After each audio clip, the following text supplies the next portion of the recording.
ማለት ግንኙነታችሁ ነው አልገባኝም።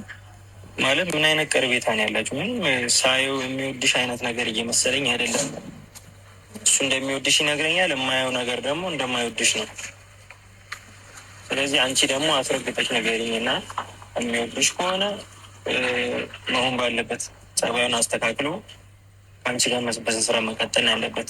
የማይሆንም ከሆነ ደግሞ አንቺ የራስሽን ህይወት አዲስ ህይወትሽን ትጀምሪያለሽ። እንደዚህ አይነት ግንኙነትም አያስፈልግሽም። አንቺ እስከ መቼ ነው? ገና ልጅ ነሽ፣ ሴት ነሽ፣ ብዙ ነገር ይጠብቅሻል፣ ትዳር አለብሽ። እድሜሽን እያባካንሽ ነው ልልሽ ነው ባጭሩ። እየተፈጠረ ያለው ነገር እኔም ግራ ገብቶኛል ሚኪ። እና ደግሞ ምንም ብዬ ቀና ብዬ እንደማውራት አላውቅም። ከዚህ በፊት በመሀላችን ለመግባታት ሞክረን ማየት ነገሮች አሉ፣ ራስሽ ነገሮችን ለመፍታት ሞክሪ ምናምን እያል ብዙ ነገሮችን በብዙ ነገሮች መሀል ላይ መግባት አትፈልግም። ግን ደግሞ አሁን በጣም ግልጽ እየሆነ መጣ። እኔም የአብርሃም ስሜት በጣም ግራ እየገባኝ እና እያስጨነቀኝ ያለው እና በእርግጥ ስሜቱን ያልጠየቅኩትም እንዳልኩ ነው። አንደኛ ስሜቱን ስጠይቀው እያስጨነኩት እያስደበርኩት ወይ ደግሞ የሆነ በቃ ወይ የሚለየኝ አይነት ስሜት ስለሚሰማኝ ነው። እስካሁን ድረስ ለእኔ ያለ ፊሊንግ እንዴት ነው ብዬ አልጠየቅኩት እና ቢለይሽ አንቺን የሚጎዳሽ ማለት ነው። እኔ ሊርቀኝ ስላለ እስኪ አንተ ንገረኝ፣ ቢለያት እሷን ነው የሚጎዳት? አይደለም ሚኪ፣ እንደዚህ ሳይሆን ሄርሚኔ ብዙ ጊዜ አብራችሁ ሆናችሁ የራሳችሁን ጊዜ ስታሳልፉ ያው እንደዚህ አይነት ነገሮች ለሁለታችሁ መተው አለብን ብዬ ነው ማስበው። ምክንያቱም አፈቅርሻለሁም አፈቅርሃለሁ የምትባባሉት እናንተ ናችሁ፣ ብትባባሉም ማለት ነው።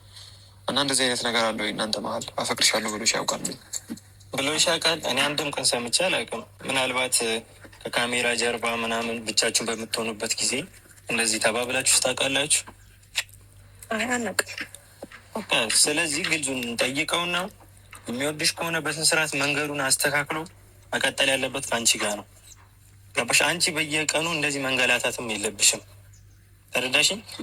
ስለዚህ አግኝተ ነው እናናግረው ወይ ደግሞ አንቺ ራሽ ቀርመሽ አናግሪውና ግልጹን ንገሪው።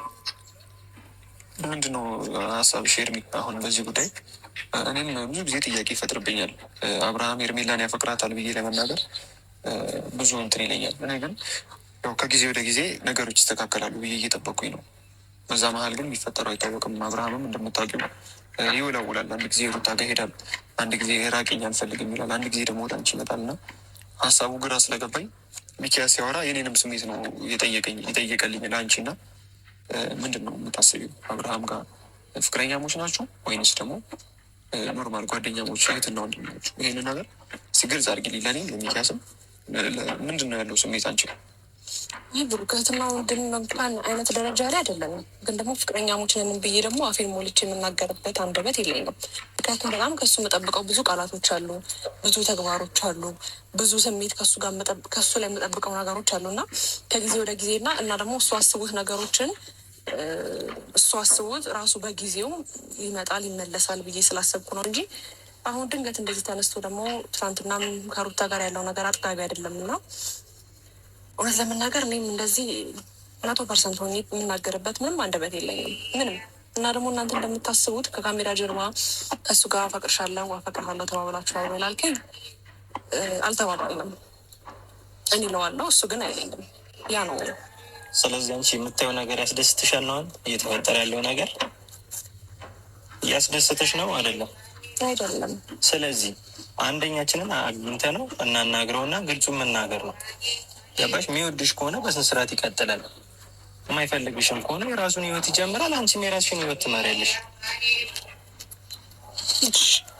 ይሄ ነገር ምን አለ መሰለሽ ሄርሚ፣ ያን ጊዜ የፍቅር ጥያቄ አቅርበሽለት ነበረ። በእኛ በጓደኞቻችን አማካኝነት ምናምን ብዙ ነገር ተመቻችቶ አቅርበሽለት ነበረ።